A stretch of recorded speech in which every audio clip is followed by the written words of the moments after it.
అందరికీ నమస్కారం అండి. మూడవ రోజు సమావేశానికి వచ్చేసినటువంటి సభ్యులందరికీ కూడా స్వాగతం, సుస్వాగతం. ఇప్పుడు గౌరవ ఆర్థిక శాఖ మంత్రి గారు బడ్జెట్ ప్రవేశపెడతారు.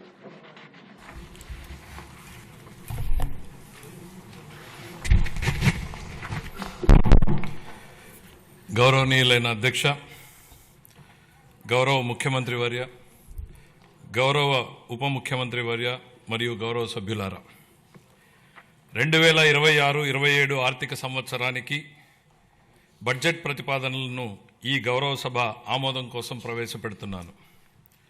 ఈ బడ్జెట్ ఒట్టి జమా ఖర్చుల లెక్క మాత్రమే కాదు, 5 కోట్ల రాష్ట్ర ప్రజల ఆశలు, ఆకాంక్షలను నెరవేర్చేందుకు ఉద్దేశించిన రోడ్ మ్యాప్ ఇది. వరుసగా మూడోసారి బడ్జెట్ సమర్పించడం నాకు దక్కిన అపూర్వమైన గౌరవం. ఈ అవకాశం ఇచ్చిన ముఖ్యమంత్రి చంద్రబాబు నాయుడు గారికి సర్వదా కృతజ్ఞుడిని. మా దృష్టిలో బడ్జెట్ అంటే కేవలం పద్దుల ప్రకటన కాదు, ఇది అంకెలకు అతీతం. రాష్ట్ర అభివృద్ధి, ప్రజా సంక్షేమాల్ని జోడెద్దుల బండిలా పరుగులు పెట్టించాలన్న మా దృఢ సంకల్పాన్ని బలంగా చాటి చెప్పే ఒక ప్రకటన. ఈ బడ్జెట్ సాగునీటి కోసం ఎదురుచూసే రాయలసీమ రైతుల కలల్ని సాకారం చేసేది, అవకాశాల కోసం ఎదురుచూస్తున్న శ్రీకాకుళం జిల్లాలోని యువ పట్టభద్రులకు గుండె నిబ్బరాన్నిచ్చేది, భవిష్యత్తుపై కొండంత ఆశతో కుటుంబాన్ని నడిపిస్తున్న నెల్లూరు గృహిణికి భరోసానిచ్చేది, కోస్తాలోని మహిళా పారిశ్రామికవేత్తలతో స్ఫూర్తిని నింపేది. దీనిలో ప్రతిపాదించే ప్రతి రూపాయి రాష్ట్ర ప్రజల ఆశలు, ఆకాంక్షలను సాకారం చేసేందుకు ఉద్దేశించింది. గత ప్రభుత్వ విధ్వంసకర పాలన చేసిన లోతైన గాయాలు, మిగిల్చిన చేదు అనుభవాలు మనం ఏం చేయకూడదో నిరంతరం గుర్తు చేస్తున్నాయి. గత ప్రభుత్వ దుష్పరిపాలన వల్ల రాష్ట్రానికి జరిగిన భారీ నష్టాన్ని, ఆర్థిక విధ్వంసాన్ని గమనంలో ఉంచుకుని 2024 సంవత్సర బడ్జెట్ ప్రవేశపెట్టాను. గత ప్రభుత్వం మిగిల్చిన గాయాలను మాన్పి 5 ఏళ్ల విషాదాన్ని దాటుకుని రాష్ట్రాన్ని పునర్నిర్మాణం చేసే దిశగా నడిపించేందుకు 2024 బడ్జెట్ బలమైన పునాది వేసింది. 2025 బడ్జెట్ స్వర్ణాంధ్ర 2047 లక్ష్యానికి అనుగుణంగా రాష్ట్రాన్ని అభివృద్ధి పథంలో నడిపించింది. అంత భారీ విధ్వంసానికి గురైన రాష్ట్రాన్ని పునర్నిర్మించేందుకు 2 ఏళ్లు చాలా తక్కువ సమయం. 2014లో జరిగిన అహేతుక విభజన రాష్ట్రానికి తగిలిన మొదటి దెబ్బ అయితే 2019-24 మధ్య అప్పటి ప్రభుత్వం చేసిన దుష్పరిపాలన రాష్ట్రానికి తగిలిన మరో పెద్ద షాక్. గత ప్రభుత్వం చేసిన ఆర్థిక విధ్వంసం, అపసవ్య విధానాలు, పాలకుల అసమర్థత రాష్ట్రాన్ని మరింత ఇబ్బందుల్లో కూరుకుపోయేలా చేశాయి. ఇన్ని సవాళ్లను ఎదుర్కొంటూ కూడా కూటమి ప్రభుత్వం అనుసరించిన నిర్మాణాత్మక విధానాల వల్ల జూన్ 24 నుండి ఈ 20 నెలల్లో రాష్ట్రం అద్భుతమైన అభివృద్ధి పథంలో సాగిందని చెప్పడానికి గర్వపడుతున్నాను.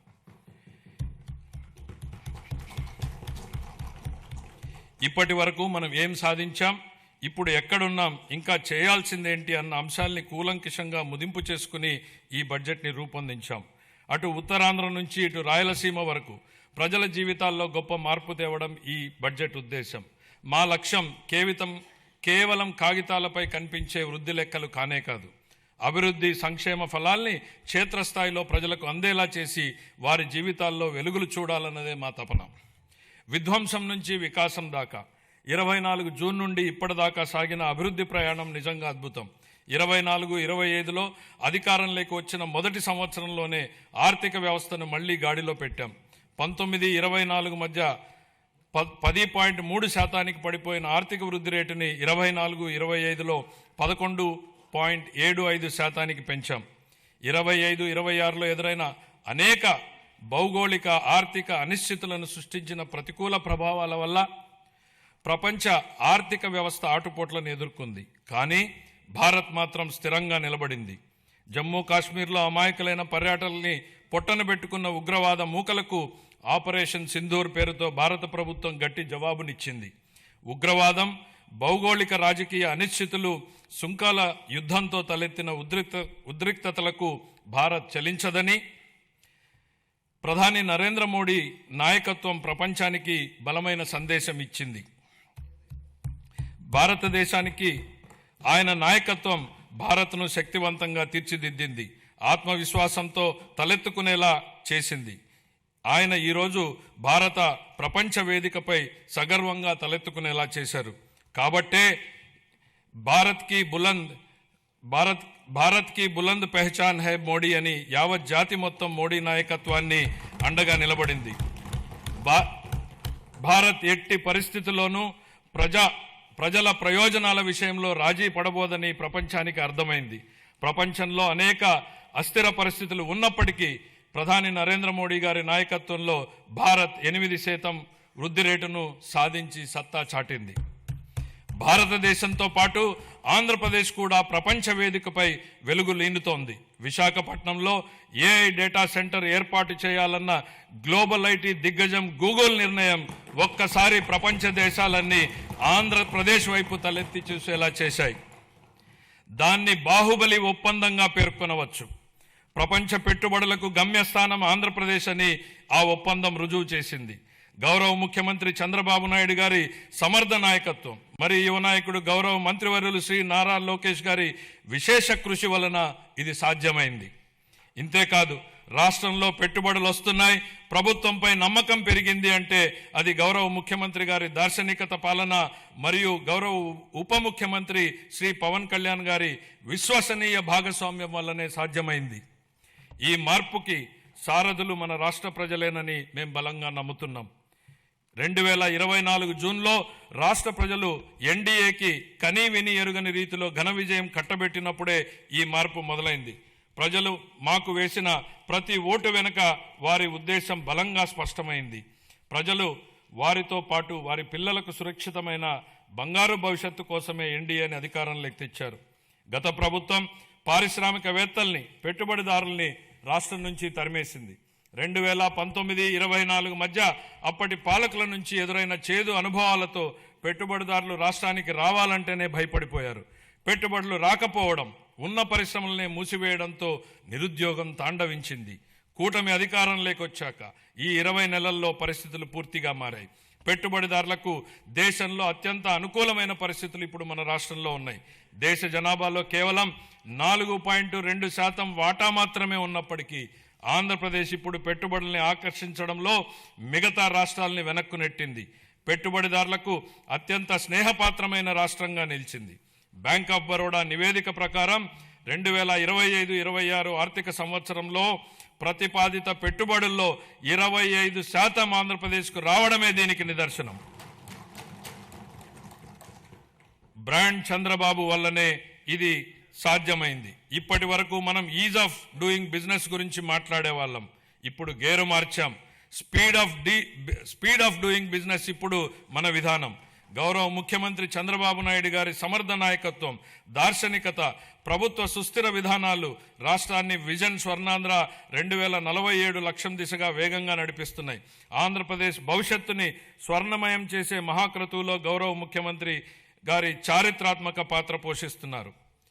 తాను నాటిన చెట్ల నీడలో తానెప్పటికీ కూర్చోలేనని తెలిసినా భావి తరాల కోసం చెట్లు నాటే వ్యక్తే జీవితం యొక్క నిజమైన విలువలను అర్థం చేసుకున్నాడు అన్న విశ్వకవి గురుదేవులు శ్రీ రవీంద్రనాథ్ ఠాగూర్ గారి మాటల్ని ఇక్కడ నేను ఉటంకిస్తున్నాను.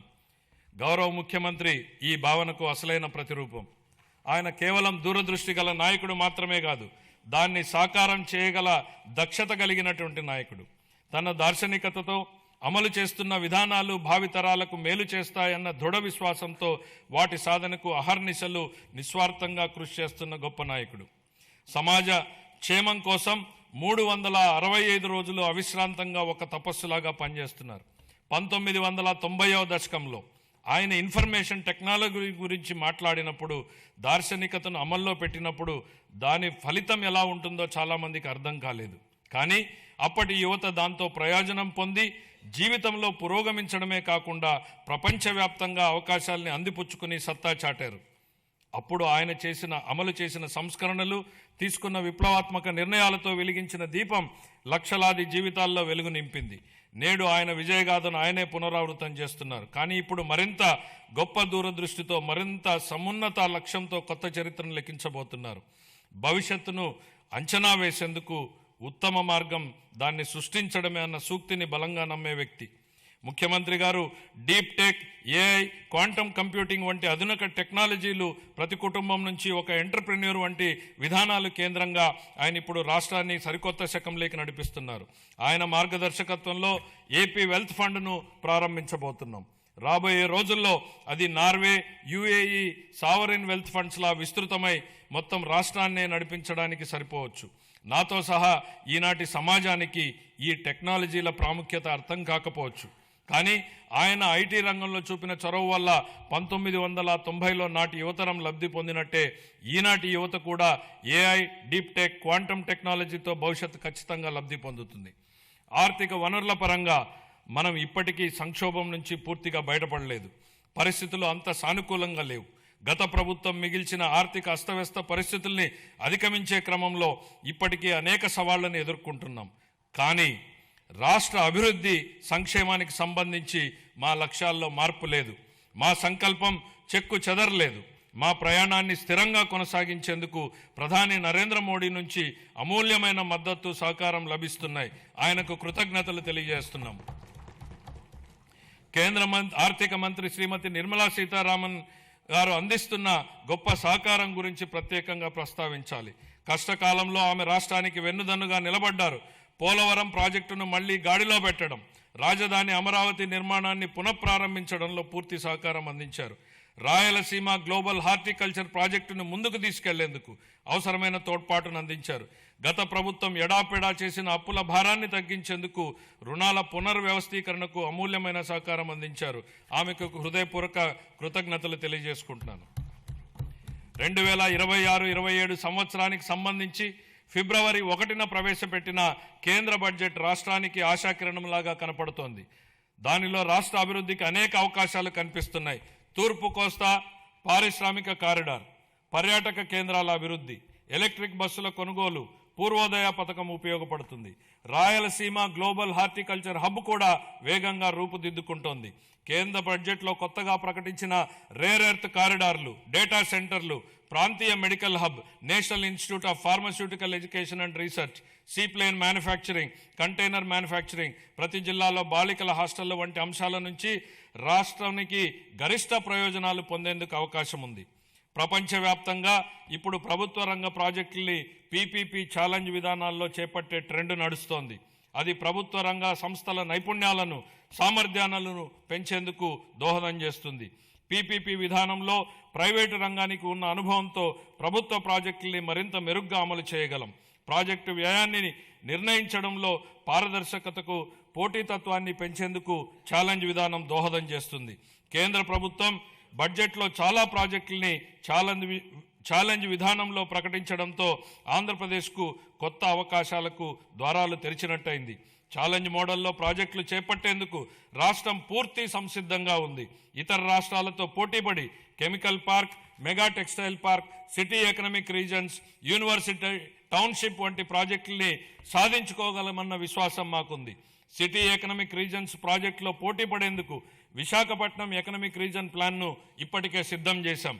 విజన్ స్వర్ణాంధ్ర 2047 అమలుకి, ప్రాంతీయ ఆకాంక్షల్ని నెరవేర్చేందుకు, సమ్మిళిత అభివృద్ధి సాధించేందుకు మా ప్రభుత్వ ప్రాంతీయ అభివృద్ధి విధానాన్ని అవలంబిస్తోంది. విశాఖపట్నం, అమరావతి, తిరుపతి రీజన్లను రాష్ట్రానికి కీలకమైన గ్రోత్ ఇంజన్లుగా గుర్తించింది. నీతి ఆయోగ్తో కలిసి Visakhapatnam economic region economic master ప్లాన్ని తయారు చేశాం. శ్రీకాకుళం, పార్వతీపురం మన్యం, విజయనగరం, విశాఖపట్నం, అల్లూరి సీతారామరాజు, అనకాపల్లి, పోలవరం, కాకినాడ, తూర్పుగోదావరి, డాక్టర్ బిఆర్ అంబేద్కర్ కోనసీమ జిల్లాలు దీని పరిధిలోకి వస్తాయి. దీనిలో మొత్తం 7 గ్రోత్ డ్రైవర్లు ఉన్నాయి. మ్యానుఫ్యాక్చరింగ్, సర్వీసెస్, మౌలిక వసతులు, పట్టణీకరణ, వ్యవసాయ రంగాల్లో 41 హై ఇంపాక్ట్ ప్రాజెక్టులు ఏర్పాటైతాయి. వాటికి అవసరమైన నిధుల్ని కేంద్ర ప్రభుత్వం, ప్రైవేటు రంగాల నుంచి సమకూర్చుకుంటాం. మెట్రో రైలు ప్రాజెక్టులతో సహా ఈ విశాఖ ఎకనామిక్ రీజన్కి సంబంధించి సుమారు 28,000 కోట్ల రూపాయలతో ప్రాజెక్టులు ప్రతిపాదనలు సమర్పిస్తున్నాం.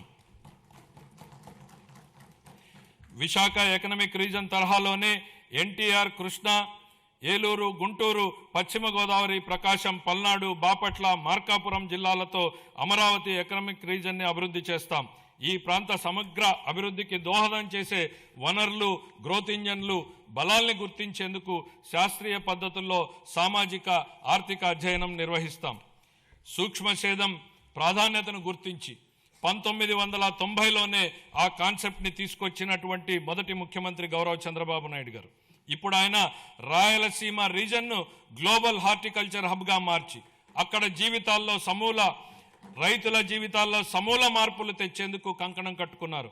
రాయలసీమ ఇంటిగ్రేటెడ్ డెవలప్మెంట్ ప్లాన్ సిద్ధం చేయించారు. అందులో భాగంగా 2030 నాటికి ఉద్యాన పంటల విస్తీర్ణాన్ని 8.41 లక్షల హెక్టార్ల నుండి 14.41 లక్షల హెక్టార్లకు పెంచబోతున్నాం. సాగునీరు, సూక్ష్మ సేద్యం ప్రాజెక్టుల ద్వారా నీటి ఎద్దడి అన్నదే లేకుండా చేస్తాం. ప్రపంచ మార్కెట్లతో అనుసంధానానికి రోడ్స్ కనెక్టివిటీ పెంచుతాం.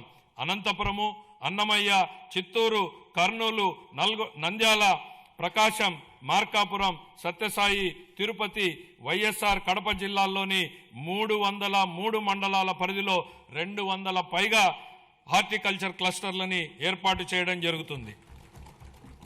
ఇందులో product perfection, forward and backward integration, మొత్తం వాల్యూ చైన్లో ప్రపంచవ్యాప్తంగా ఉన్న అత్యుత్తమ విధానాల్ని అమలు చేయడం వంటి ప్రణాళికలో భాగం. ఈ ప్రాజెక్టు వల్ల ఉత్పాదకత గణనీయంగా పెరుగుతుంది. ఉద్యాన ఉత్పత్తులకు మంచి ధర లభిస్తుంది. లక్షల మంది రైతులకు లబ్ధి చేకూరుతుంది. వ్యవసాయేతర రంగాల్లో ప్రత్యక్షంగా 9 లక్షల ఉద్యోగాలు లభిస్తాయి. రాయలసీమపై వెనుకబడిన ప్రాంతం అన్న ముద్ర తొలగిపోతుంది. రాయలసీమ పేరు చెప్తే మిగులు అన్న మాట తప్ప కొరత అన్న మాట వినపడదు. ఈ ప్రాజెక్టుకు సంబంధించి 30,000 కోట్ల రూపాయలతో ప్రతిపాదనల్ని సమర్పిస్తున్నాం. అప్పుల గురించి మాట్లాడుతున్న ప్రతిపక్ష మిత్రులకి ఒక విషయం గుర్తు చేయదలుచుకుంటున్నాను. మాకు 9.74 లక్షల కోట్ల రూపాయలని అప్పు మిగిల్చి వెళ్ళింది మీ ప్రభుత్వమే. మీరు చేసినటువంటి అప్పులు తీర్చడానికి మేము మళ్ళీ అప్పులు చేయాల్సినటువంటి పరిస్థితి తలెత్తింది. కానీ ఈరోజు మేము అప్పుగా తెస్తున్న ప్రతి రూపాయి ఉత్పాదకత వ్యయంలోకే వెళ్తోంది. అది రైతులు, మహిళలు, విద్యార్థులు, వృద్ధుల చేతుల్లోకి వెళ్తోంది. గత ప్రభుత్వ నిర్వాకాల వల్ల సకాలంలో జీతాలు కూడా ఇవ్వలేని దుస్థితి నుండి ఇప్పుడు మా ప్రభుత్వం సమర్థ పాలనా విధానాలతో ఆర్థిక సుస్థిరత దిశగా అడుగులు వేస్తోంది. ఖర్చులు తగ్గించుకొని, వనరులు పెంచుకొని ఆర్థిక స్థిరత్వం దిశగా ప్రయాణం చేస్తోంది.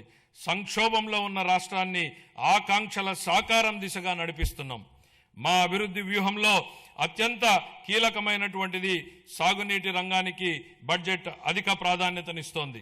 మనం నిల్వ చేసే ప్రతి నీటి బొట్టు, పునరుద్ధరించే ప్రతి కాలువ, సాగునీరు అందించే ప్రతి ఎకరం ప్రజల జీవితాల్ని మారుస్తాయని బలంగా విశ్వసించే ప్రభుత్వం మాది.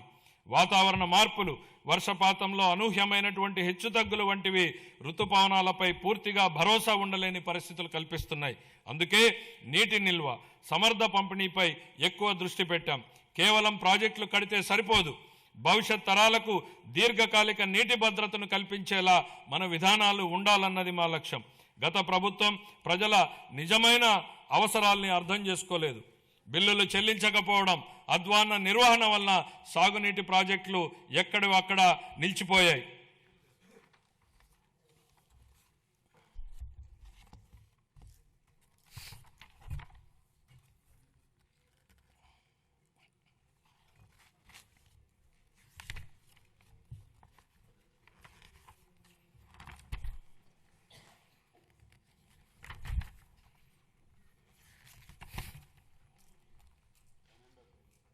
అంటే ప్రింట్ మారింది, కాపీ సడన్గా అందులో ఫిగర్స్ వచ్చింది.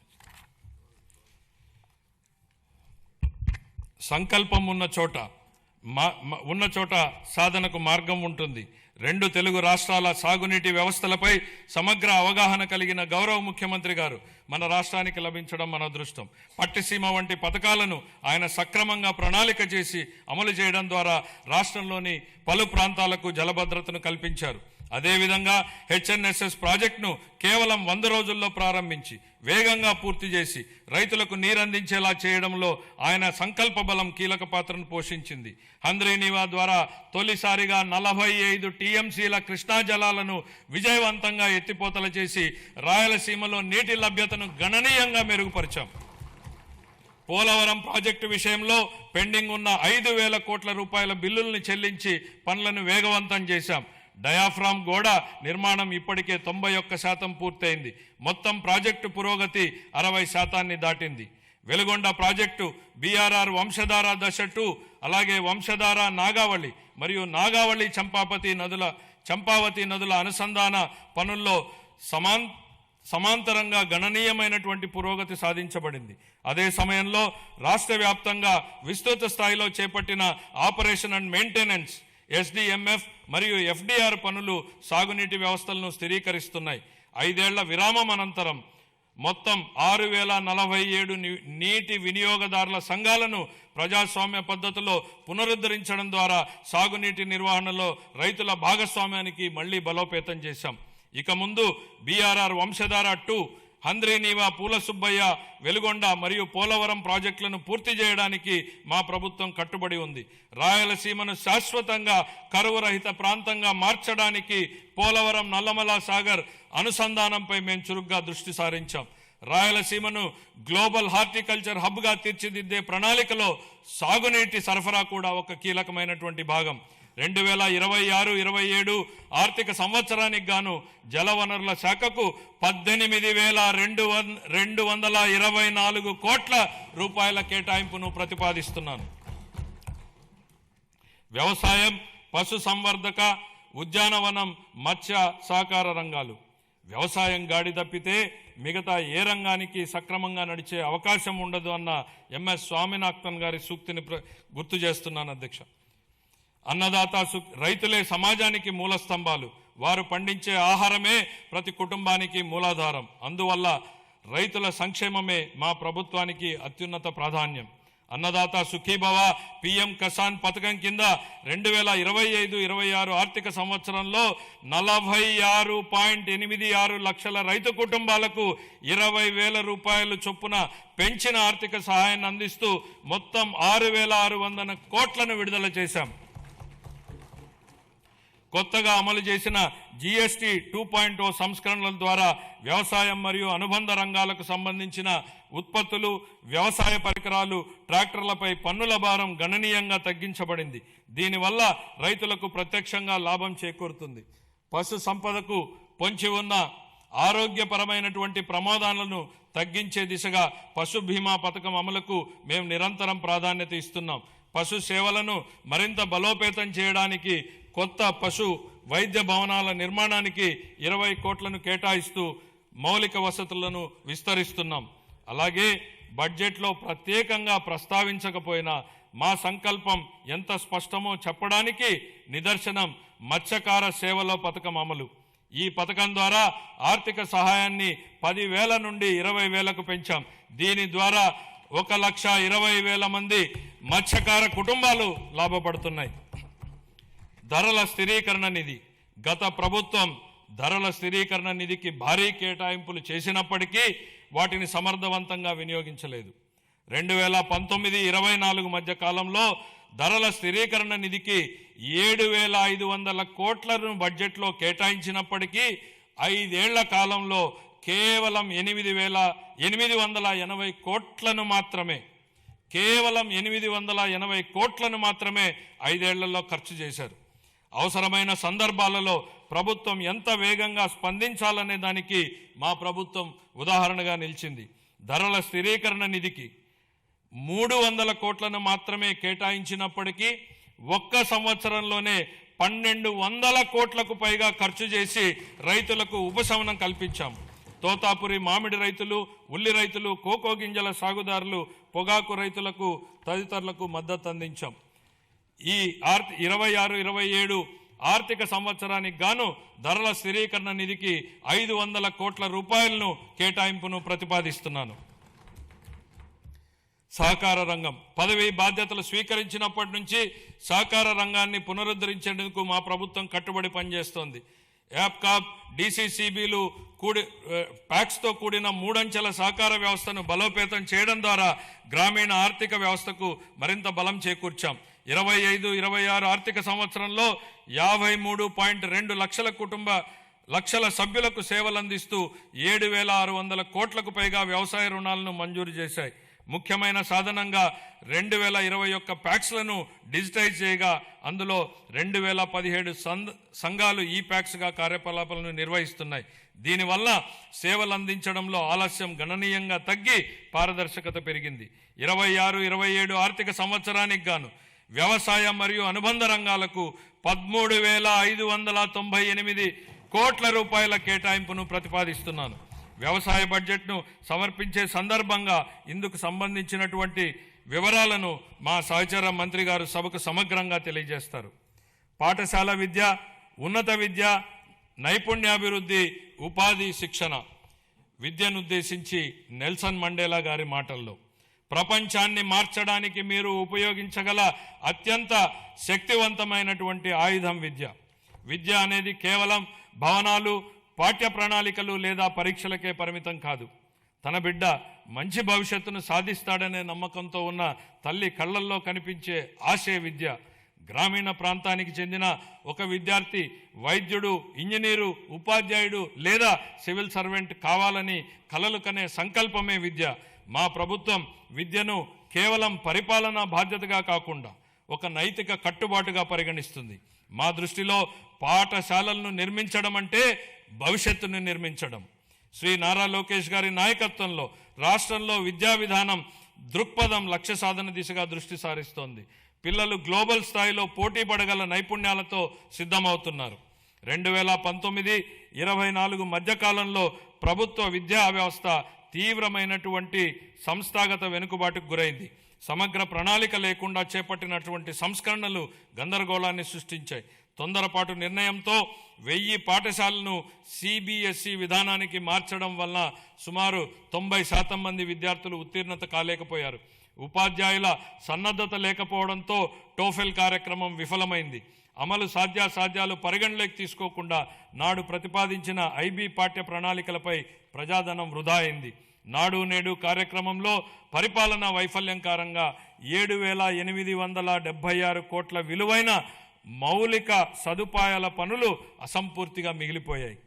జూన్ 24 నుండి మా ప్రభుత్వం విద్యారంగంలో సమగ్ర ఫలితాలపై దృష్టి కేంద్రీకరించిన సంస్కరణలను ప్రారంభించింది. తల్లికి వందనం, మనబడి మన భవిష్యత్తు, డొక్కా సీతమ్మ మధ్యాహ్న భోజన పథకం, పారిశుద్ధ్యం మరియు నిర్వహణ విధులు,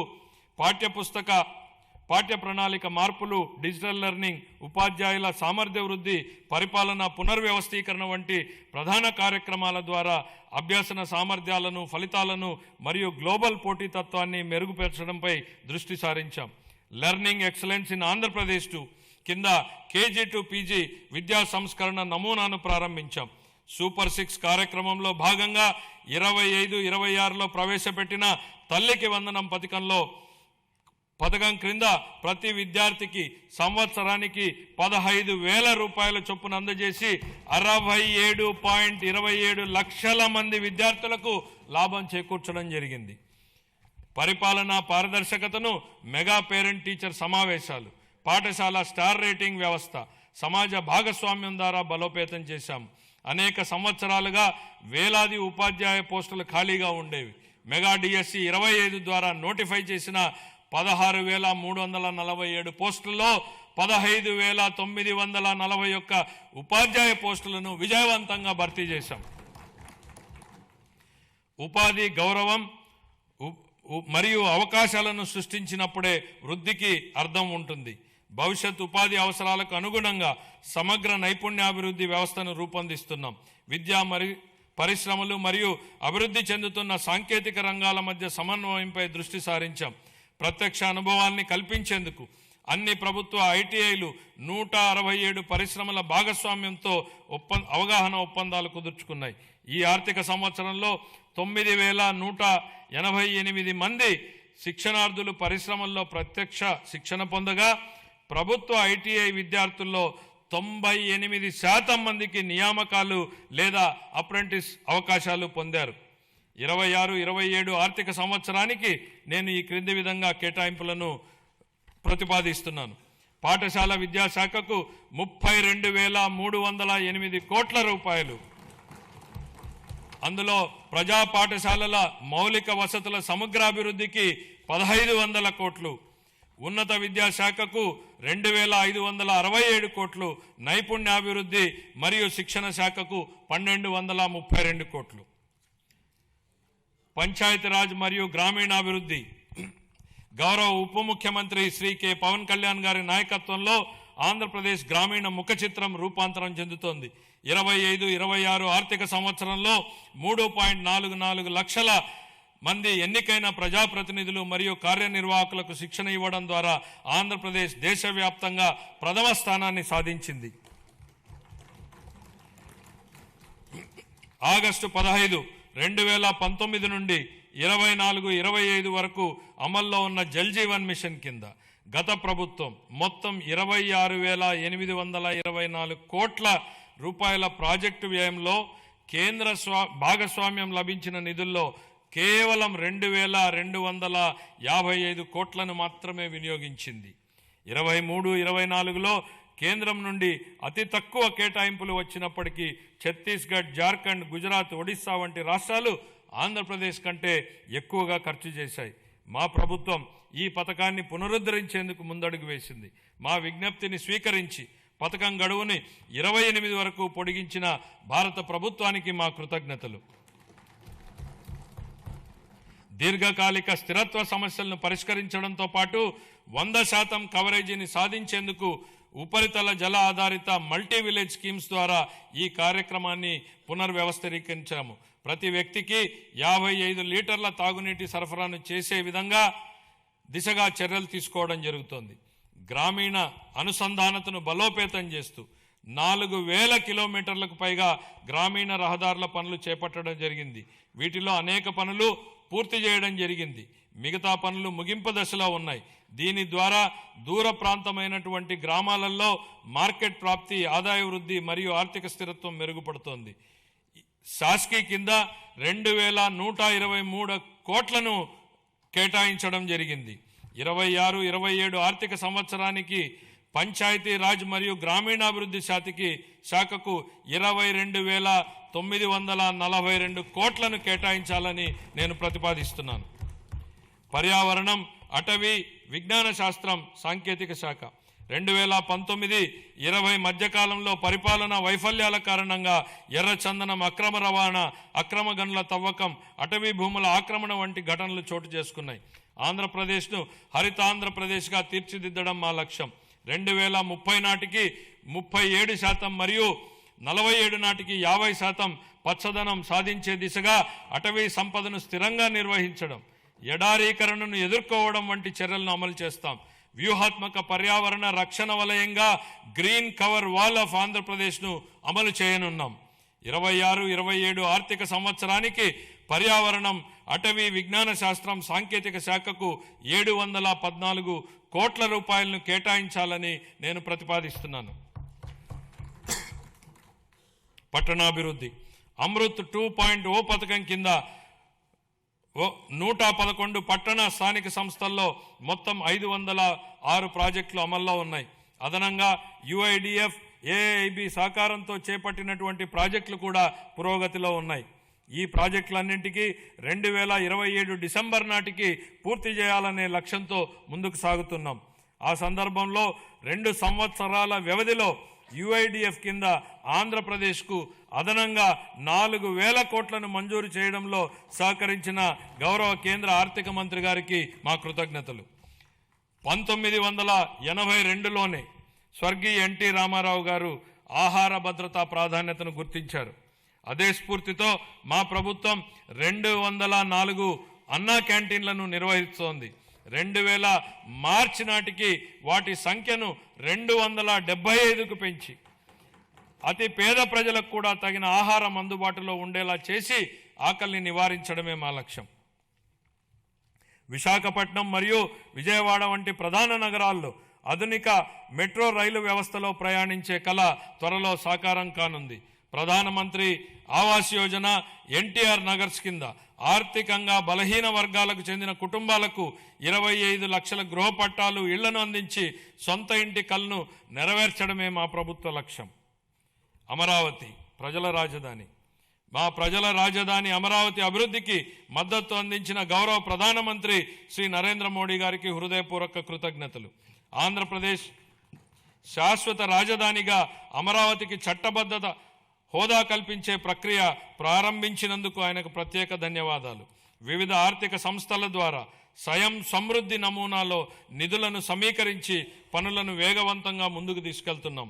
57,868 కోట్ల విలువైన 97 పనులకు పరిపాలనా అనుమతులు జారీ చేశాం. ఇది మా ప్రభుత్వం ప్రజల రాజధాని అమరావతిని నిర్మించాలనే నిబద్ధతకు స్పష్టమైన నిదర్శనం.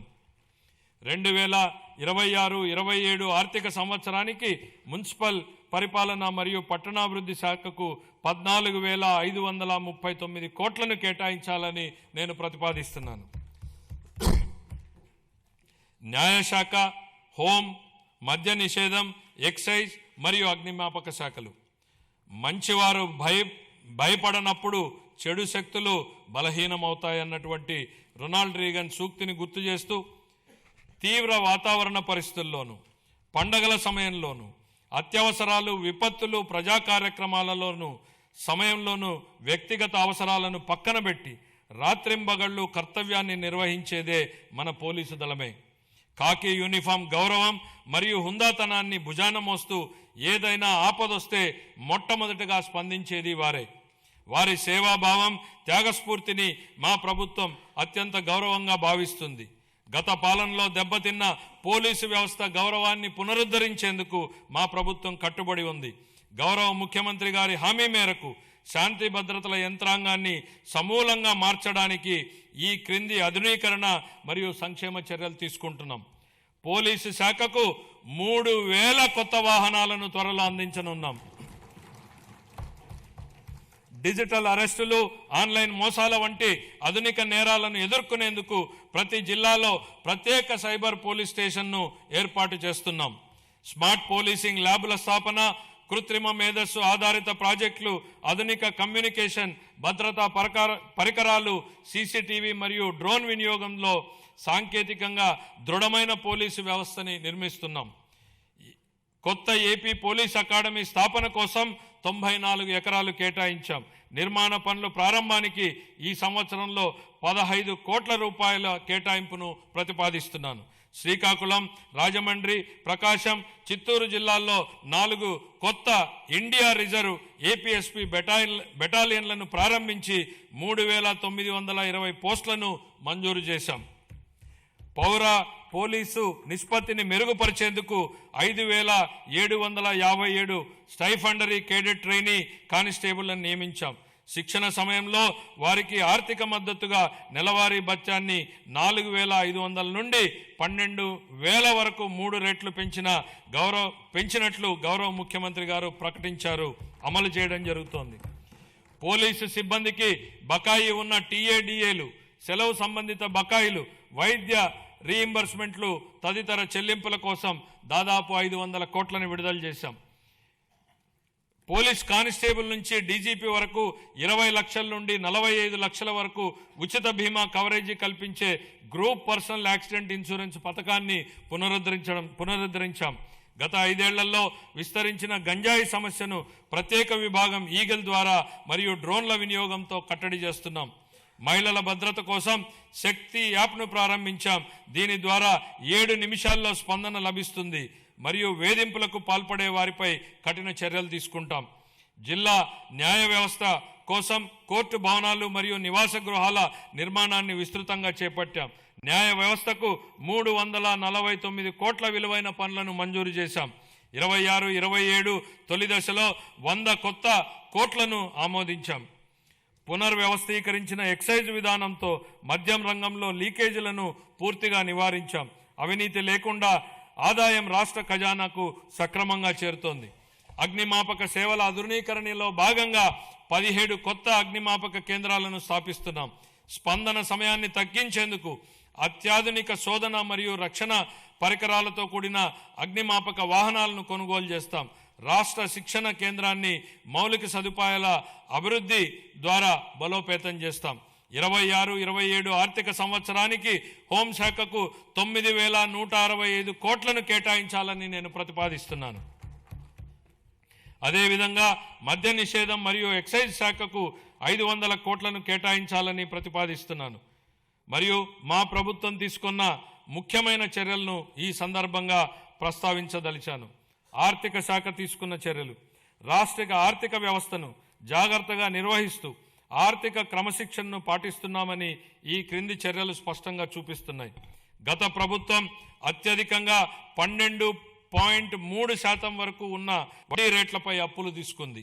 రాష్ట్ర ఆర్థిక భారాన్ని తగ్గించేందుకు అధిక వడ్డీ రుణాలను 9% లేదా అంతకంటే తక్కువ తీసుకురావడానికి వడ్డీ రేట్ల తగ్గింపు, డెట్ స్వాపింగ్ వంటి చర్యలను చేపడుతున్నాం. ఇప్పటి వరకు 43,298 కోట్ల రుణాలను వడ్డీ తగ్గించి సంవత్సరానికి 327 కోట్ల రూపాయలను ఆదా చేశాం. అదనంగా మరో 1.2 లక్షల కోట్ల రుణాలపై మెరుగైన షరతులు పొందేందుకు చర్యలు కొనసాగిస్తున్నాం. దీని ద్వారా సంవత్సరానికి 1,658 కోట్ల రూపాయల ఆదా కలుగుతుందని అంచనా. పంచాయతీలు మరియు మున్సిపాలిటీలను బలోపేతం చేయడానికి ఆర్థిక సంఘం గ్రాంట్ల కింద 3,797 కోట్లను విడుదల చేశాం. జూన్ 24 నాటికి పెండింగ్లో ఉన్న 24,800 కోట్ల బకాయిలను క్లియర్ చేశాం. సాగునీరు, రహదారులు మరియు ఇతర పనులకు సంబంధించి 37,030 కోట్లను చెల్లించి ఆర్థిక కార్యకలాపాలను పునరుద్ధరించాం. 163 కేంద్ర ప్రాయోజిత పథకాలకు 18,700 కోట్లను విడుదల చేసి వాటిలో 85 పథకాలని పునరుద్ధరించాం. దీని ఫలితంగా కేంద్ర ప్రభుత్వ నిధుల విడుదల మరింత పెరిగింది. ఆంధ్రప్రదేశ్ వెల్త్ ఫండ్ను 100 కోట్లతో సీడ్ కార్పస్తో ఏర్పాటు చేయాలని ప్రతిపాదిస్తున్నాం. దేశవ్యాప్తంగా ఉన్న అవకాశాలలో పెట్టుబడులు పెట్టేందుకు ప్రైవేట్ ఈక్విటీ పెట్టుబడిదారులను ఆహ్వానించి రాష్ట్రానికి సంపద సృష్టించే దిశగా ముందుకు సాగుతున్నాం. సంస్కరణలు, స్పీడ్ ఆఫ్ డూయింగ్ బిజినెస్ సిద్ధాంతానికి అనుగుణంగా ప్రభుత్వంలోని చట్టాలు, నియామకాలు, నిబంధనలు, ప్రభుత్వం ఉత్తర్వులను సమీక్షించి పరిపాలనా ప్రక్రియలను సరళీకరించి పెట్టుబడులకు అనుకూల వాతావరణాన్ని మరియు పౌర సేవల మెరుగుదలను కల్పిస్తున్నాం. ఇదే దిశలో ప్రభుత్వ రంగ సంస్థలను పునరుద్ధరించి వాటి ఖాతాలు మరియు ఆడిట్ వ్యవస్థను క్రమబద్ధీకరించి లాభదాయకంగా మార్చేందుకు చర్యలు తీసుకుంటున్నాం. కేంద్ర ప్రభుత్వ విధానానికి అనుగుణంగా రాష్ట్ర పబ్లిక్ సెక్టార్ సంస్థలను ట్రెడ్స్ డిజిటల్ ప్లాట్ఫామ్ ద్వారా బిల్ డిస్కౌంటింగ్ విధానాన్ని అనుసరిస్తాయి. శాస్కీ కింద 2025-26లో ఫిబ్రవరి 12 ఫిబ్రవరి 26 నాటికి ఆంధ్రప్రదేశ్ పొందింది 6,544 కోట్లు పొందింది. మార్చి 31 నాటికి మరో 1,434 కోట్లు అందుకోనుంది. ఇది 23-24లో పొందిన 4,090 కోట్లతో పోలిస్తే దాదాపు రెట్టింపు. దేశంలో తొలిసారిగా రీఇమాజినింగ్ పబ్లిక్ ఫైనాన్స్ సమ్మిట్ను నవంబర్ 25లో విశాఖపట్నంలో నిర్వహించాం. ఈ సమ్మిట్లో ఇతర రాష్ట్ర ప్రభుత్వాలు, జాతీయ మరియు అంతర్జాతీయ ఆర్థిక సంస్థల ప్రతినిధులు పాల్గొన్నారు. 2 రోజుల చర్చల ఫలితంగా ఏపీ లాజిస్టిక్స్ కార్పొరేషన్ స్థాపనకు దారితీసింది. అలాగే పబ్లిక్ సెక్టర్లో వినూత్న ఆర్థిక నమూనాల ద్వారా ప్రైవేటు పెట్టుబడులను ఆకర్షించే మార్గాలు ఏర్పడ్డాయి. భవిష్యత్ విధానాలు: జూన్ 24 నుండి రాష్ట్రాన్ని ప్రపంచ స్థాయి పోటీతత్వంతో ముందుకు తీసుకెళ్లేందుకు 26 పునర్వ్యవస్థీకరించిన పాలసీలను ప్రవేశపెట్టాం. వాటిలో ముఖ్యమైనటువంటివి ఆంధ్రప్రదేశ్ పారిశ్రామిక అభివృద్ధి విధానం, ఆంధ్రప్రదేశ్ ఎంఎస్ఎంఈ పారిశ్రామికవేత్తల అభివృద్ధి విధానం, ఆంధ్రప్రదేశ్ సమగ్ర స్వచ్ఛ ఇంధన విధానం, ఆంధ్రప్రదేశ్ ఆవిష్కరణ స్టార్టప్ విధానం, ఆంధ్రప్రదేశ్ పర్యాటక విధానం, ఇలా మొత్తం 26 పాలసీలను ప్రవేశపెట్టడం జరిగింది. ఈ విధానాలు ఆంధ్రప్రదేశ్ను పెట్టుబడులకు అనుకూలమైన, స్థిరమైన మరియు సమగ్ర అభివృద్ధిని సాధించే రాష్ట్రంగా తీర్చిదిద్దే దిశగా ముందుకు వెళ్తాయి. పరిశ్రమలు, మౌలిక సదుపాయాలు, పెట్టుబడులు, సమాచార సాంకేతికం, ఎలక్ట్రానిక్ కమ్యూనికేషన్, ఆవిష్కరణలు మరియు భవిష్యత్ సంసిద్ధత. నేడు కృషి చేసిన వారిదే రేపటి భవిష్యత్తు అన్నటువంటి సూక్తిని గుర్తు చేస్తూ, నేటు పెట్టుబడే రేపటి ఉపాధి అని మేము విశ్వసిస్తున్నాం. వ్యూహాత్మక ప్రణాళికలు మరియు నిరంతర సంస్కరణల ద్వారా ఆంధ్రప్రదేశ్ను పరిశ్రమలు మరియు ఆవిష్కరణలకు అగ్రగామి గమ్యస్థానంగా నిలబెట్టేందుకు కట్టుబడి ఉన్నాం. 2019-24 మధ్యకాలంలో పారిశ్రామిక విధానం పూర్తిగా దెబ్బతింది. అయితే మా ప్రభుత్వ అచంచల కృషితో కేవలం 18 నెలల్లో బ్రాండ్ ఆంధ్రప్రదేశ్ని పునరుద్ధరించాం. జూన్ 24 నుండి 9.68 లక్షల కోట్ల విలువైన 1.19 లక్షల పెట్టుబడి ప్రతిపాదనలు ఆమోదించబడి 5.41 లక్షల ఉద్యోగ అవకాశాల సృష్టికి మార్గం సుగమమైంది. మా విజన్ ప్రపంచంతో పోటీ, స్థానికంగా చేయూత. Compete globally, care locally. ఇటీవల నిర్వహించిన గ్లోబల్ పార్ట్నర్షిప్ సమ్మిట్ 25లో 13.25 లక్షల కోట్లకు పైగా పెట్టుబడి ఒప్పందాలు కుదిరాయి. 16.13 లక్షల ఉద్యోగాల సామర్థ్యంతో 610 MOUలు సంతకం చేయబడ్డాయి. ప్రస్తుతం దేశంలో అతి పెద్ద సింగిల్ FDI పెట్టుబడిని ఆకర్షించిన రాష్ట్రంగా ఆంధ్రప్రదేశ్ గురించి ప్రపంచం మాట్లాడుతోంది. గట్టి అంతర్జాతీయ, జాతీయ పోటీ మధ్య విశాఖపట్నంలో గూగుల్ సంస్థతో $15 బిలియన్ విలువైన AI ఆధారిత డేటా సెంటర్ స్థాపనకు ఒప్పందం కుదుర్చుకున్నాం. గౌరవ మంత్రి శ్రీ నారా లోకేష్ గారు బ్రాండ్ చంద్రబాబుని సమర్థవంతంగా వినియోగించి ఈ చారిత్రాత్మక ఒప్పందాన్ని సాధించారు. ఆయనను ఆంధ్రప్రదేశ్ చీఫ్ జాబ్ క్రియేటర్గా కొనియాడటం సముచితం. అదనంగా అనకాపల్లిలో సమగ్ర ఉక్కు కర్మాగారం, నక్కపల్లిలో బల్క్ డ్రగ్ పార్క్, సమగ్ర సౌర సెల్ ప్రాజెక్ట్, 500 CBG ప్లాంట్లు, కాకినాడలో గ్రీన్ అమోనియం ప్రాజెక్ట్, ఓర్వకల్లులో సెమీకండక్టర్ యూనిట్ వంటి ప్రముఖ పెట్టుబడులని ఆకర్షించగలిగాం. ప్రతి అసెంబ్లీ నియోజకవర్గంలో 1 చొప్పున 175 MSME పార్కులు మరియు కృష్ణపట్నం, ఓర్వకల్లు, కొప్పర్తి పారిశ్రామిక నోడలు అభివృద్ధి చెందుతున్నాయి. రామాయపట్నం 75%, మూలపేట 65%, మచిలీపట్నం 50%, కాకినాడ SEZ పోర్టు 32% వంటి కొత్త పోర్టులు ప్రాజెక్టులు వేగంగా పురోగమిస్తున్నాయి. 1523 కోట్లతో ఫేజ్ 1 మత్స్యకార హార్బర్ల ఆధునీకరణ పనులు ముగింపు దశలో ఉన్నాయి. అలాగే సాగర్మాల 2.0 సహకారంతో ఫేజ్ 2 హార్బర్లను EPC పద్ధతిలో పునః టెండర్ చేసి సకాలంలో పూర్తి చేయడానికి చర్యలు చేపట్టాం. భోగాపురం గ్రీన్ఫీల్డ్ విమానాశ్రయాన్ని అల్లూరి సీతారామరాజు అంతర్జాతీయ విమానాశ్రయంగా మార్చబడింది. ఇది 97% పూర్తి అయ్యింది. కర్నూలు జిల్లాలో ఓర్వకల్లో 300 ఎకరాల్లో దేశంలో తొలి సమగ్ర డ్రోన్ సిటీని అభివృద్ధి చేస్తున్నాం. రతన్ టాటా ఇన్నోవేషన్ హబ్ను రాష్ట్ర ప్రధాన నవకల్పనల వేదిక స్థాపించబడింది. అమరావతి క్వాంటమ్ వ్యాలీ మరియు క్వాంటమ్ కంప్యూటింగ్ సెంటర్ స్థాపన ద్వారా ఆంధ్రప్రదేశ్ డీప్ టెక్ రంగంలో అగ్రగామిగా నిలుస్తోంది. 1990లో IT విప్లవం ద్వారా లాభపడిన తరానికి పోలికగా నేటి యువత రేపటి సాంకేతిక విప్లవాల ద్వారా లాభపడనున్నారు. 36 పైగా శాఖలు, 139 డేటాబేస్ల సమగ్ర సమన్వయంతో ఏపీ స్టేట్ డేటా లేక్ ద్వారా డేటా ఆధారిత పరిపాలనను బలోపేతం చేశాం. మనమిత్ర వాట్సాప్ సేవలను 150 నుండి 900కు పైగా పెంచి పౌరులకు వేగవంతమైన సేవలు అందిస్తున్నాం. దీని ద్వారా పౌరుల ప్రభుత్వ కార్యకలాపాలు భౌతిక సందర్శన గణనీయంగా తగ్గడమే కాకుండా నిర్ధారించిన సమయంలో పౌర సేవలను పొందగలుగుతున్నాం. 1 ఏప్రిల్ 26 నుండి చేనేత కార్మికులకు నెలకు 200 యూనిట్లు, పవర్లూమ్ కార్మికులకు 500 యూనిట్ల వరకు ఉచిత విద్యుత్ అందించనున్నాం. దీనివల్ల 1,00,000కు పైగా కుటుంబాలు లాభపడతాయి.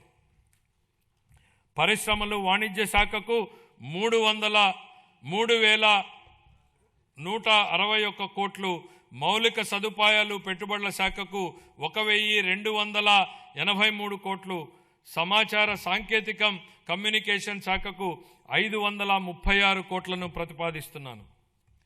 పౌర సరఫరాల శాఖ దీపం 2.0 కింద 1.8 కోట్ల మహిళలకు సంవత్సరానికి 3 ఉచిత ఎల్పిజి సిలిండర్లను అందిస్తూ 2,897 కోట్లను వారి ఖాతాల్లో జమ చేశాం. ధాన్యం కొనుగోళ్లలో దేశానికే ఆదర్శంగా నిలిచాం. 12 ఫిబ్రవరి 26 నాటికి 8.54 లక్షల రైతు ఖాతాల్లో 10,580 కోట్ల రూపాయలు జమ అయ్యాయి. ఒకే రోజులో అంటే 24 గంటల్లోనే రికార్డు స్థాయిలో 99,740 కోట్ల నగదు వారి ఖాతాల్లోకి జమ చేయడం జరిగింది. అందులో 55% మొత్తాన్ని 8 గంటల్లో చెల్లించడం మా వేగం, పారదర్శానికి నిదర్శనం. 26-27 ఆర్థిక సంవత్సరానికి పౌర సరఫరాల శాఖకు 3,821 కోట్ల రూపాయలను కేటాయింపును ప్రతిపాదిస్తున్నాను. సామాజిక సంక్షేమం, గిరిజన, బీసీ, మైనారిటీల సంక్షేమం. అభివృద్ధి అంటే కేవలం భవనాలు కాదు, గౌరవప్రదమైన జీవనమే అసలైన అభివృద్ధి. గౌరవ ముఖ్యమంత్రి గారి హృదయానికి అత్యంత సన్నిహితమైన అంశం సంక్షేమం. సంక్షేమం అనేది కేవలం దాతృత్వం కాదని, అది సమానత్వం, గౌరవం మరియు సామాజిక న్యాయం పట్ల ప్రభుత్వానికి ఉన్న అంకిత భావమని ఆయన బలంగా నమ్ముతారు. సంక్షేమ కార్యక్రమాలను స్వర్ణాంధ్ర 2047 లక్ష్యాలతో అనుసంధానిస్తూ విద్య, ఆదాయ భద్రత మరియు ఆత్మగౌరవమే కేంద్ర బిందువుగా ఆయన పాలన సాగిస్తున్నారు. ఎన్టీఆర్ భరోసా పెన్షన్ల పంపిణీ. రాష్ట్ర సంక్షేమ చరిత్రలో ఎన్టీఆర్ భరోసా పెన్షన్లు ఒక మైలురాయి. లక్షలాది కుటుంబాలకు పెద్ద కొడుకులా గౌరవ ముఖ్యమంత్రి గారు స్వయంగా లబ్ధిదారుల ఇళ్లకు వెళ్లి పెన్షన్లను అందజేస్తూ వారికి భరోసాను కల్పిస్తున్నారు. దేశంలో మరెక్కడా లేని విధంగా డీబీటీ ద్వారా 4,000 నుండి 15,000 రూపాయల వరకు పెన్షన్లను అందిస్తున్న ఏకైక రాష్ట్రం ఆంధ్రప్రదేశ్. గత 19 నెలల్లో 58,000 కోట్ల కంటే ఎక్కువ విలువైన పెన్షన్లను లబ్ధిదారులకు పంపిణీ చేయడం జరిగింది. ఆర్థిక ఒత్తిడి ఉన్నప్పటికీ సూపర్ 6ను విజయవంతంగా అమలు చేశాం. ఎస్సీ, ఎస్టీ, బీసీ, ఈడబ్ల్యూఎస్, మైనారిటీలకు fee reimbursement, post matric scholarship, auto డ్రైవర్ల సేవలో, మత్స్యకారుల సేవలో ఉచిత విద్యుత్ వంటి పథకాలను అమలు చేస్తున్నాం. జూన్ 24 నుండి ఇప్పటి వరకు చేపట్టిన 743 సంక్షేమ హాస్టళ్ల మరమ్మతులు మరియు రెసిడెన్షియల్ పాఠశాలల పునరుద్ధరణలో పిల్లల పట్ల మా ప్రభుత్వం చూపే శ్రద్ధ స్పష్టంగా కనపడుతుంది. పిల్లలు చదువుకోవడానికి స్వచ్ఛమైన తాగునీరు, టీవీ, రియల్ టైం పర్యవేక్షణలు కల్పించి వారి ఆరోగ్యం మరియు భద్రతా వ్యవస్థలను మెరుగుపరుస్తున్నాము. వీరికి మరింత సౌకర్యాల కల్పన కోసం హాస్టళ్లు మరియు రెసిడెన్షి పాఠశాలల కోసం నేను 300 కోట్లు కేటాయించాలని ప్రతిపాదిస్తున్నాను. 25-26 మధ్యకాలంలో వివిధ పథకాల ద్వారా మైనారిటీ సంక్షేమం కోసం మేము 3,766 కోట్ల రూపాయలను ఖర్చు చేశాం.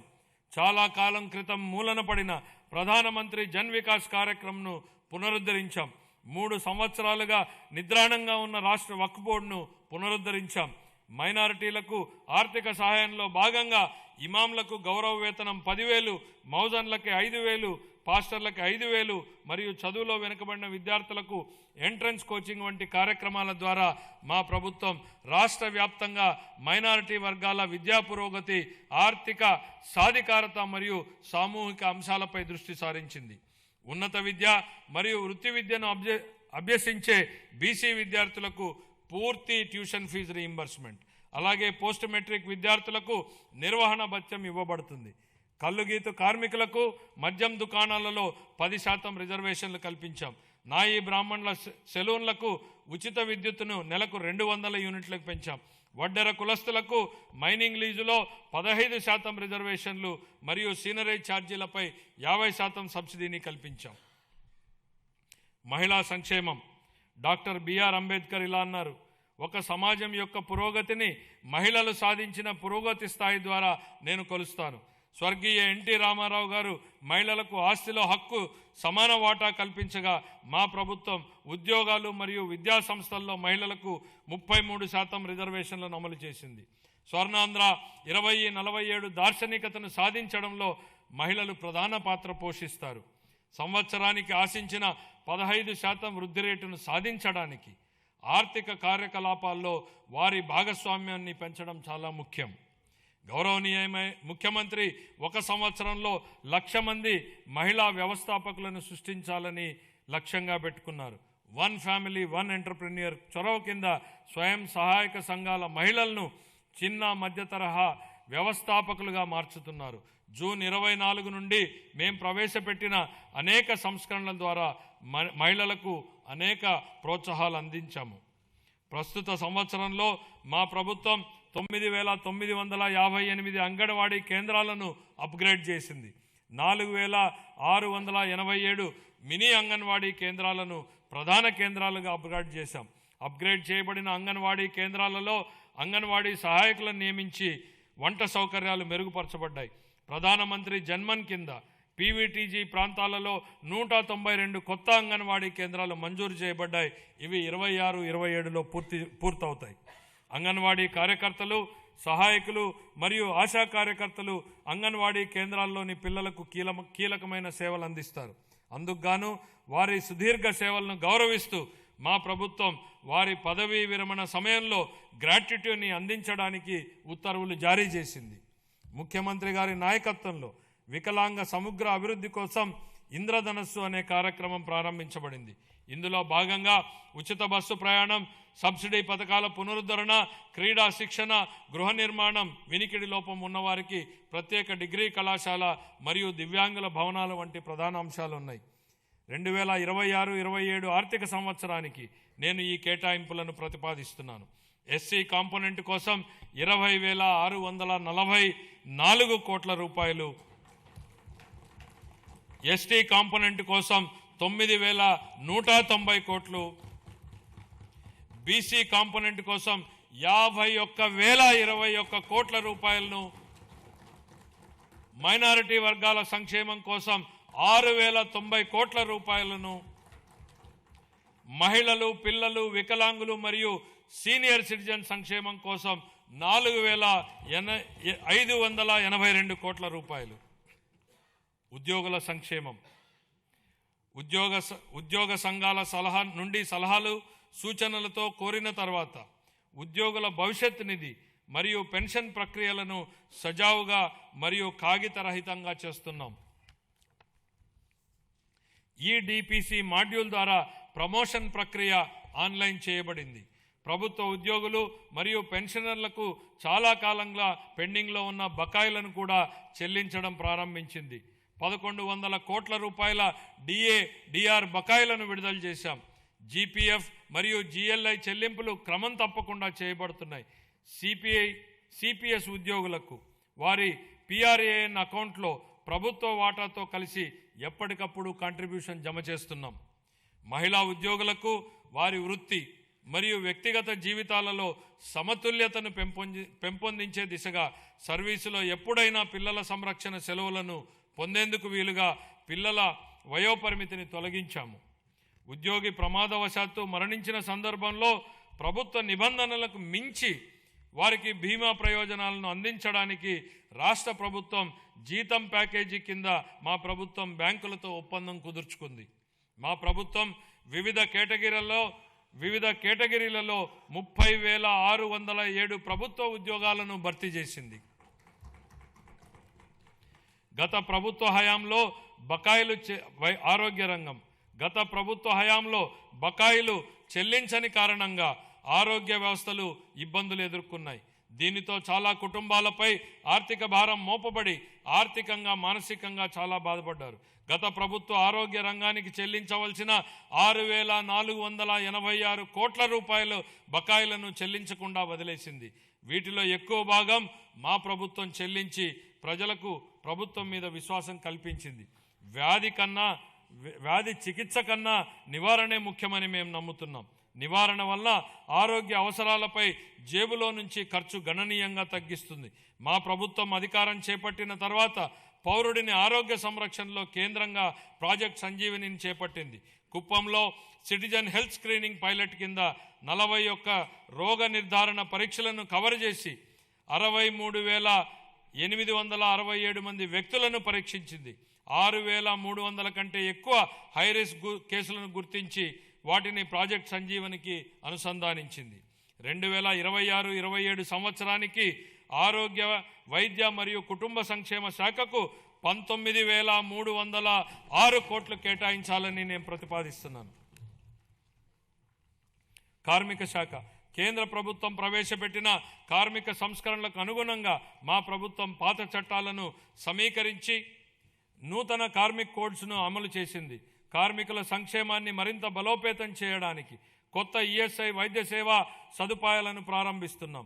విజయనగరం, గుంటూరు, నెల్లూరు జిల్లాల్లో 100 పడకల ఆసుపత్రులు, కర్నూలు, శ్రీ సిటీ, అచ్యుతాపురం, శ్రీకాకుళం ప్రాంతాల్లో 30 పడకల ఆసుపత్రులు ఏర్పాటు చేయబడుతున్నాయి. తిరుపతి ఈఎస్ఐ ఆసుపత్రిని 50 పడకల నుంచి 100 పడకలకు విస్తరించడం ద్వారా రాయలసీమ ప్రాంతంలో ద్వితీయ శ్రేణి వైద్యుల సేవల అందుబాటు గణనీయంగా మెరుగుపడింది. 26-27 ఆర్థిక సంవత్సరానికి కార్మిక శాఖకు 735 కోట్లను కేటాయించాలని నేను ప్రతిపాదిస్తున్నాను. గృహ నిర్మాణం 2019-24 మధ్యకాలంలో గృహ నిర్మాణ పథకాల కోసం కేటాయించిన 3,300 కోట్లను ఇతర ప్రయోజనాలకు మళ్లించారు. జూన్ 24 నుండి ఆ నిధులను గృహ నిర్మాణానికి వినియోగించి 3 లక్షల ఇళ్ల నిర్మాణాన్ని పూర్తి చేశాం. సుమారు 6 లక్షల లబ్ధిదారులపై ఆర్థిక భారం తగ్గించేందుకు ఎస్సీ, బీసీ వర్గాలకు అదనంగా 50,000, ఎస్టీలకు 75,000, పీవీ, టీజీలకు ₹1,00,000 ఆర్థిక సహాయం అందిస్తున్నాం. వచ్చే సంవత్సరంలో మరో 6 లక్షల ఇళ్లను పూర్తి చేయాలని లక్ష్యంగా పెట్టుకున్నాం. అలాగే ప్రతి అర్హుడైన కుటుంబానికి PMAY గ్రామీణ పథకం కింద ఇళ్లను మంజూరు చేస్తాం. 26-27 ఆర్థిక సంవత్సరానికి గృహ నిర్మాణ శాఖకు 6,357 కోట్ల రూపాయల కేటాయింపును ప్రతిపాదిస్తున్నాను. ఎనర్జీ ఆధునిక అభివృద్ధికి ఎనర్జీ ప్రాణాధారం. ఎనర్జీ భద్రత అంటే ఆర్థిక భద్రత. వ్యవసాయం, పరిశ్రమలు, సేవా రంగం, విద్య, ఆరోగ్యం ప్రతి రంగం విశ్వసనీయమైన అందుబాటు ధరల్లో ఉన్న విద్యుత్పై ఆధారపడి ఉంటుంది. గత పాలనలో PPAలను అస్తవ్యస్తంగా రద్దు చేయడం వల్ల అధిక ధరల విద్యుత్ కొనుగోలు చేయాల్సి వచ్చింది. ట్రూ అప్ ఛార్జీల రూపంలో ప్రజలపై భారంగా మారింది. మా ప్రభుత్వం సరైన విద్యుత్ కొనుగోలు విధానాలు, స్వీయ ఉత్పత్తి పెంపు ద్వారా ఈ రంగాన్ని స్థిరీకరించింది. ఫలితంగా టారిఫ్ సవరణలు చేసి లబ్ధిని వినియోగదారులకు అందించగలిగాం.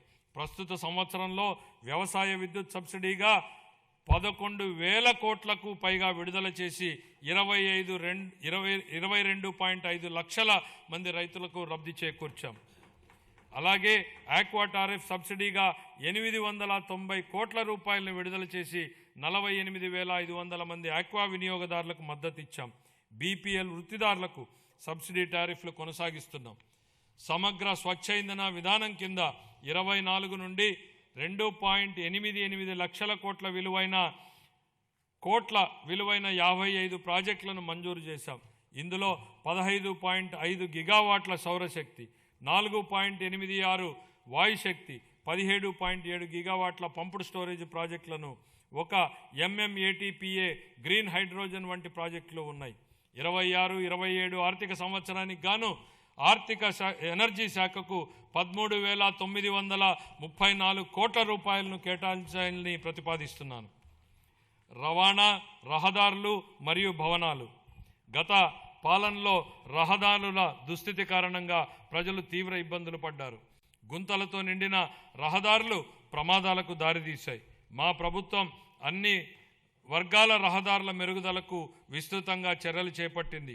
ఈ సంవత్సరం 2499 కోట్లతో 6030 కిలోమీటర్ల రహదారులను అభివృద్ధికి మంజూరు చేయడం జరిగింది. పూర్వోదయ పథకం కింద ఈ బస్సులను పొందేందుకు ప్రయత్నిస్తున్నాం. అదనంగా PM ఈ బస్ సేవా పథకం కింద 11 ప్రధాన నగరాల్లో 750 ఎలక్ట్రిక్ బస్సులను ప్రవేశపెడతాము. మహిళా సాధికారత భద్రత లక్ష్యంగా ఆగస్టు 15, 2025 నుండి స్త్రీ శక్తి పథకాన్ని ప్రారంభించాం. జనవరి 26 నాటికి దాదాపు 40 కోట్ల మహిళా ప్రయాణికులు ఈ పథకం ద్వారా లబ్ధి పొందారు. 26-27లో MDRలు మరియు రాష్ట్ర రహదారులపై లక్షిత పునరుద్ధరణల ద్వారా గుంతల రహిత రహదారులను నిర్మిస్తాం. ట్రాఫిక్ నియంత్రణ, భద్రతా ఆడిట్లు, సీసీ కెమెరాలు, రాస్తే సాంకేతిక జోక్యాల ద్వారా రోడ్డు భద్రతను బలోపేతం చేస్తాం. రవాణా రహదారులు మరియు భవనాల శాఖకు 9,856 కోట్ల రూపాయలను కేటాయించాలని ప్రతిపాదిస్తున్నాను. గనులు మరియు భూగర్భ శాఖ గత పాలనలో గనుల రంగం వ్యక్తిగత లాభాల కోసం వినియోగించబడింది. మా ప్రభుత్వం పౌర కేంద్రిత ఖనిజ పాలనకు ప్రాధాన్యత ఇస్తూ జూలై 24లో ఉచిత ఇసుక విధానాన్ని ప్రవేశపెట్టింది. కేవలం ఆపరేషన్ ఖర్చులను మాత్రమే వసూలు చేస్తూ ఇసుకను అందుబాటులో ఉంచింది. ఉచిత ఇసుక విధానం ఉన్నప్పటికీ డిజిటల్ పర్యవేక్షణ, అనుసరణ సంస్కరణల ద్వారా ఈ సంవత్సరం గనుల ఆదాయం 33% వృద్ధిని సాధించింది.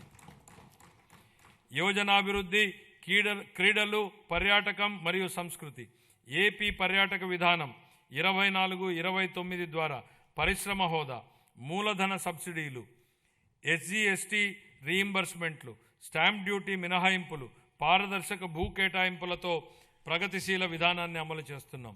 ఏపీ భూపర్యాటక భూ కేటాయింపు విధానం 2025 ద్వారా గణనీయంగా ప్రైవేటు భాగస్వామ్యానికి, క్యారవాన్ టూరిజం మరియు హోమ్ స్టేల రంగాలలో ఆకర్షించడమైనది.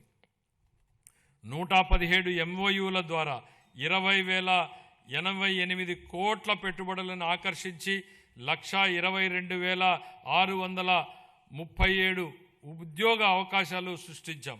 6,681 కోట్ల విలువైన ప్రాజెక్టులు అమల్లో ఉన్నాయి. రాష్ట్ర విభజన తర్వాత గరిష్టంగా 428 కోట్ల రూపాయల కేంద్ర పర్యాటక గ్రాంట్ లభించింది. సూర్యలంక, అఖండ గోదావరి, గండికోట, సింహాచలం, బొర్రా గుహలు, అహోబిలం, నాగార్జున సాగర్ వంటి ప్రాంతాల్లో మౌలిక సదుపాయాల అభివృద్ధి జరుగుతోంది. రాష్ట్రం 7 ప్రధాన కేంద్రాలు మరియు 25 పైగా థీమాటిక్ సర్క్యూట్లతో కూడిన బహుముఖ పర్యాటక గ్రిడ్ను అభివృద్ధి చేసింది. సంవత్సరానికి 60 పైగా ఉత్సవాల నిర్వహణ ద్వారా సాంస్కృతిక పర్యాటకాన్ని ఉత్తేజపరిచి ఆంధ్రప్రదేశ్ను భారతదేశంలో అభివృద్ధి చెందుతున్న అనుభవాల రాజధానిగా స్థాపిస్తోంది.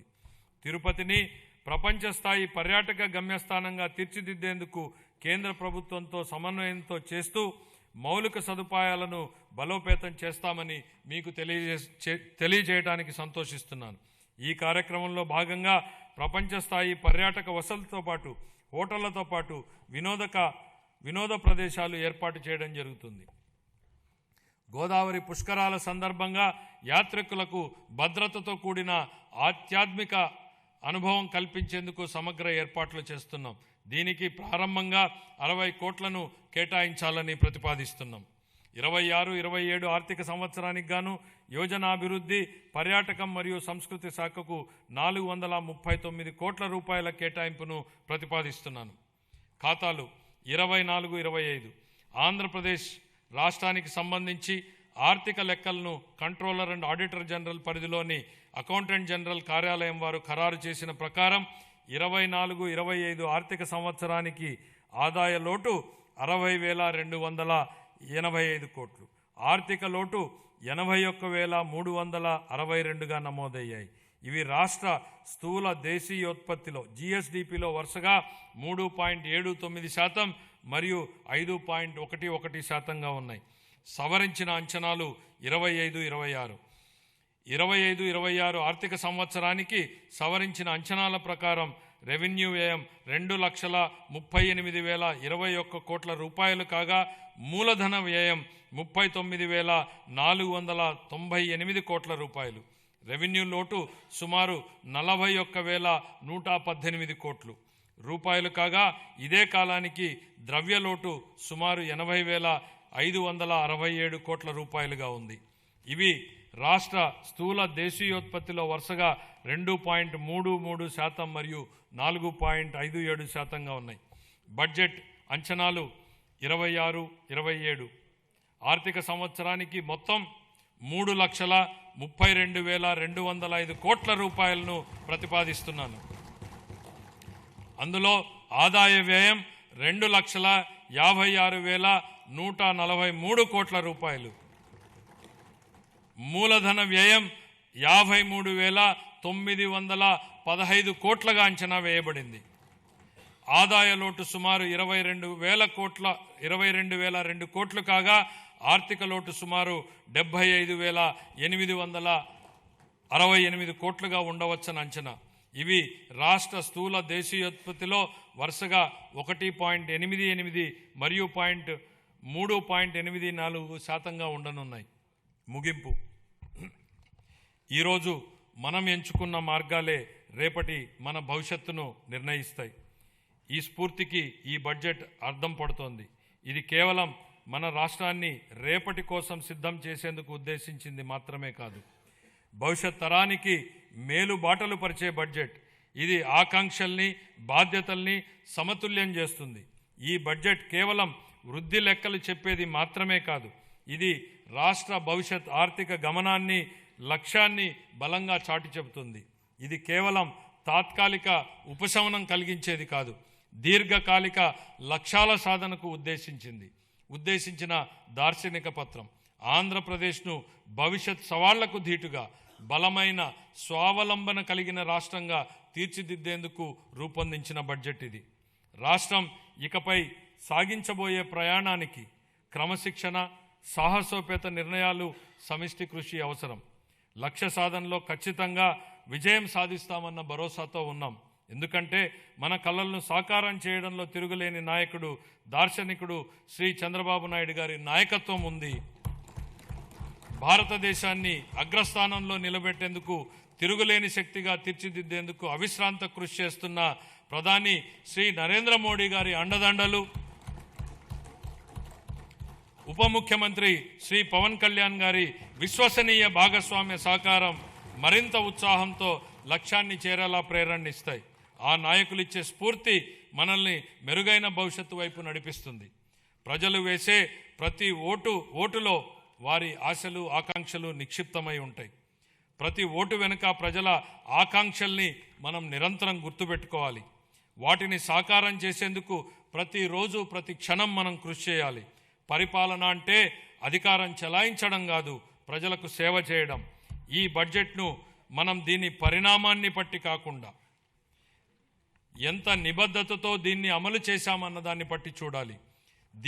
దీనిలో చేసిన ప్రకటనల్ని బట్టి కాకుండా అవి ప్రజల జీవితాలపై ఎలాంటి ప్రభావాన్ని చూపాయన్న దాన్ని బట్టి గుర్తుపెట్టుకోవాలి. ప్రజలు మాపై ఉంచిన అచంచల విశ్వాసానికి కృతజ్ఞతలు తెలియజేస్తూ వారికి సేవ చేసే భాగ్యాన్ని మాకు కల్పించినందుకు ధన్యవాదాలు తెలియజేస్తూ ఈ బడ్జెట్ను గౌరవ సభ ఆమోదం కోసం సమర్పిస్తున్నాను. జై ఆంధ్రప్రదేశ్, జై హింద్.